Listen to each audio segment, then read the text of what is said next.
Assalamualaikum warahmatullahi wabarakatuh. Yang terhormat Ibu Dr. Sulistiana MPD, SPD MPD, selaku dosen mata kuliah permasalahan anak usia dini dan teman-teman yang berbahagia. Puji syukur marilah kita panjatkan kepada Allah Subhanahu wa Ta'ala, yang mana atas berkat rahmatnya berupa kesehatanlah hingga kita dapat berhadir di kuliah online ini. Baiklah pada kesempatan ini kami dari kelompok 7 akan mempresentasikan hasil diskusi kami yang berjudul permasalahan kekerasan fisik atau psikis. Kami kelompok 7 yang beranggotakan yaitu saya sendiri, Hijratun Nisa, kedua Normalia, ketiga Nurul Hikmah, dan yang terakhir yaitu Mirawati. Baiklah, langsung saja ke materinya. Yang pertama yaitu pengertian kekerasan. Kekerasan ialah perilaku tidak layak yang mengakibatkan kerugian atau bahaya secara fisik, psikologis, atau finansial, baik yang dialami individu maupun kelompok. Selanjutnya yaitu tindak kekerasan fisik, yaitu kekerasan yang diarahkan secara fisik kepada anak sehingga anak merasa tidak nyaman dengan tindakan tersebut.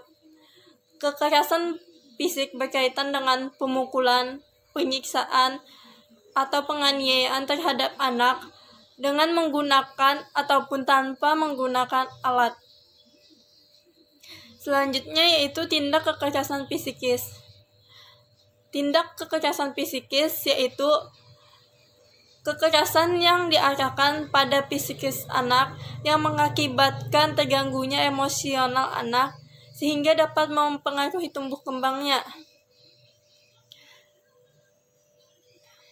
Dilihat dari aspek sosial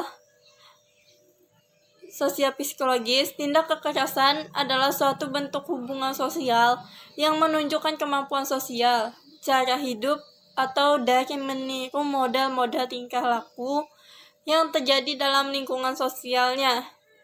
Kekerasan psikis berkaitan dengan perilaku menghardik anak, penyampaian kata-kata yang kotor, dan lain sebagainya. Baiklah, selanjutnya yaitu faktor penyebab kekerasan fisik atau psikis pada anak. Ada banyak faktor penyebab yang melatar belakangi kekerasan fisik atau psikis pada anak. Salah satunya yaitu dari IPUL yang berjumlah 9 faktor. Yang pertama, anak sebagai korban cenderung lebih bersikap menutup diri. Jadi si faktornya tuh kayak anak tuh korban, lalu dia tuh menutup diri sehingga selanjutnya akan kayak gitu.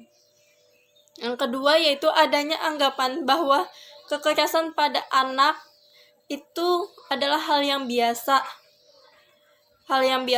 Selain itu kekerasan pada anak itu dianggap aib sehingga tidak diekspor keluar, sehingga banyak orang yang tidak tahu padahal di dalam sebuah keluarga mungkin terdapat ada kekerasan terhadap anak.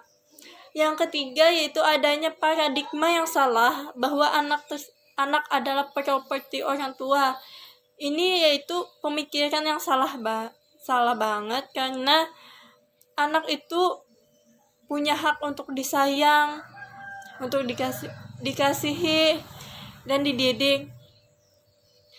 Anggapan ini biasanya yaitu cara menghukum orang tua yang salah, yang membenarkan dengan alasan ini anakku juga, biasanya kayak gitu. Ini anakku juga, lain anak kamu, buat apa kamu ngurusin? Itu biasanya yang terjadi. Yang keempat yaitu adanya keterbatasan pendidikan dan pemahaman agama yang salah pada orang tua atau keluarga. Ini kurangnya pendidikan dari orang tua. Yang kelima yaitu adanya anggapan bahwa kekerasan terhadap anak biasanya hanya terjadi pada keluarga menengah bawah atau karena impitan ekonomi. Pada kenyataannya, bukan cuma keluarga menengah ke bawah yang adanya penyiksaan atau kekerasan terhadap anak. Sosialnya, kekerasan psikis berkaitan dengan perilaku menghardik anak, penyampaian kata-kata yang kotor, dan lain sebagainya. Baiklah, selanjutnya yaitu faktor penyebab kekerasan fisik atau psikis pada anak. Ada banyak faktor penyebab yang melatar belakangi kekerasan fisik atau psikis pada anak. Salah satunya yaitu dari IPUL yang berjumlah 9 faktor.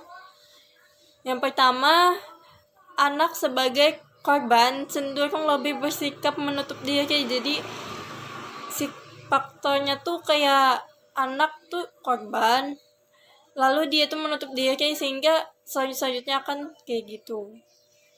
Yang kedua yaitu adanya anggapan bahwa kekerasan pada anak itu adalah hal yang biasa.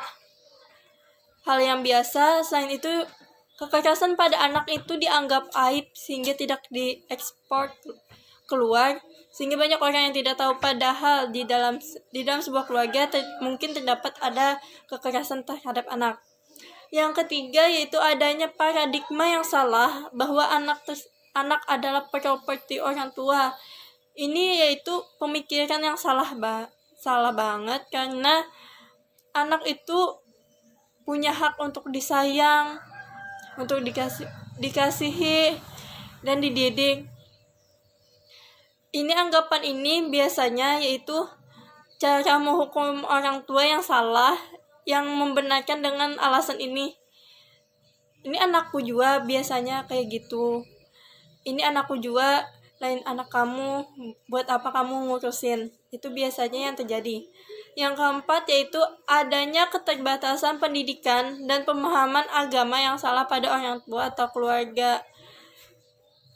Ini kurangnya pendidikan dari orang tua. Yang kelima yaitu adanya anggapan bahwa kekerasan terhadap anak biasanya hanya terjadi pada keluarga menengah bawah atau karena impitan ekonomi. Pada kenyataannya, bukan cuma keluarga menengah ke bawah yang adanya penyiksaan atau kekerasan terhadap anak. Dari kalangan menengah ke atas pun ada. Baiklah, sekian materi dari saya. Selanjutnya akan dibacakan oleh Normalia. Saya, Normalia, akan melanjutkan materi dari Hijratun Nisa. Yang keenam, adanya anggapan bahwa kekerasan pada anak dianggap hanya terjadi pada keluarga tertentu yang dianggap bermasalah, baik secara genetik maupun faktor lingkungan. Yang ketujuh, ada pelaku kekerasan memiliki masa lalu yang hampir sama pada masa kanak-kanak dulu, sehingga menjadi role model pola asuh orang tua yang diterapkan pada anak melalui proses imitasi atau modeling dari lingkungan nilai budaya. Yang kedelapan, ada kekerasan anak sering terjadi karena hubungan pasangan suami istri yang tidak harmonis, sehingga menjadi sasaran amarah. Yang kesembilan, ada bullying atau kasus yang sering terjadi. Yang pertama, faktornya ada terjadi karena lingkungan, paparan media, atau tayangan yang tidak sehat. Selain itu, ada faktor internal. Yang pertama, anak cacat tubuh, gangguan tingkah laku atau autisme. Yang kedua, ada kemiskinan, orang tua yang menganggur. Yang ketiga, ada broken home atau orang tua yang berpisah. Yang keempat, ada keluarga yang belum matang secara psikologis, ketidaktahuan dalam mendidik anak. Yang kelima, ada penyakit parah atau gangguan mental pada salah satu atau kedua orang tua. Yang keenam, ada sejarah penelantaran anak, ortu yang masa kecilnya mengalami perlakuan yang salah sehingga mengakibatkan orang tua mendidik dengan cara yang salah juga. Yang ketujuh, ada kondisi lingkungan sosial yang buruk, kumuh atau tergusurnya tempat bermain anak.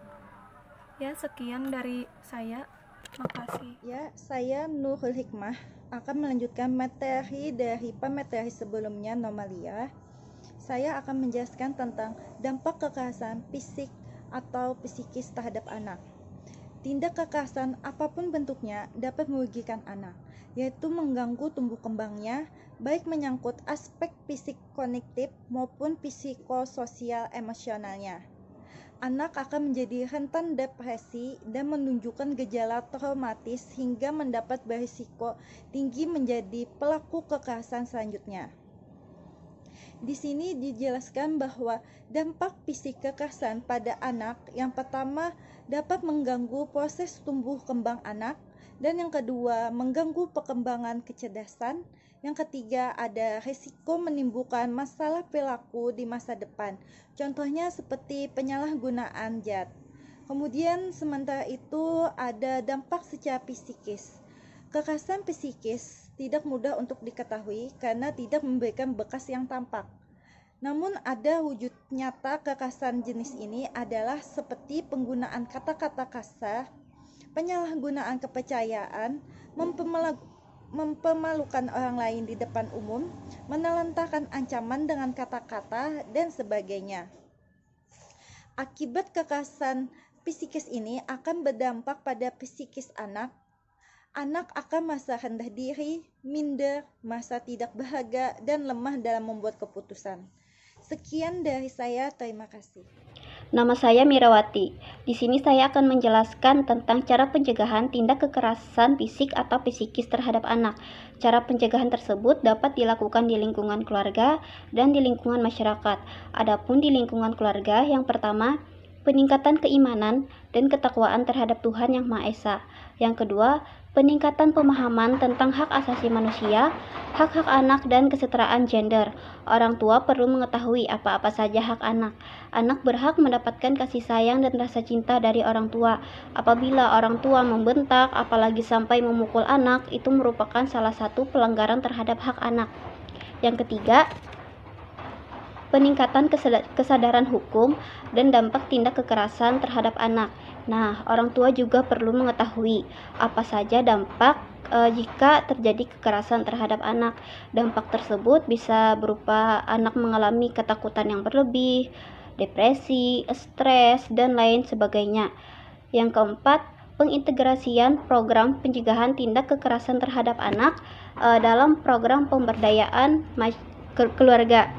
Yang kelima, pengasuhan yang lebih baik dari orang tua serta mendidik dan menyayangi anak. Selanjutnya di lingkungan masyarakat. Yang pertama, peningkatan pemahaman tentang hak asasi manusia, hak-hak anak, dan kesetaraan gender. Yang kedua, peningkatan kesadaran masyarakat tentang hukum dan dampak tindak kekerasan terhadap anak. Yang ketiga, pengintegrasian program pencegahan tindak kekerasan anak dalam program pemberdayaan masyarakat. Yang keempat, penguatan peran komunitas peduli anak melalui pelatihan pola pengasuhan anak. Dan yang kelima, mendorong upaya penegakan ketentuan peraturan perundang-undangan Republik Indonesia untuk mencegah tindak kekerasan terhadap anak. Sekian, terima kasih.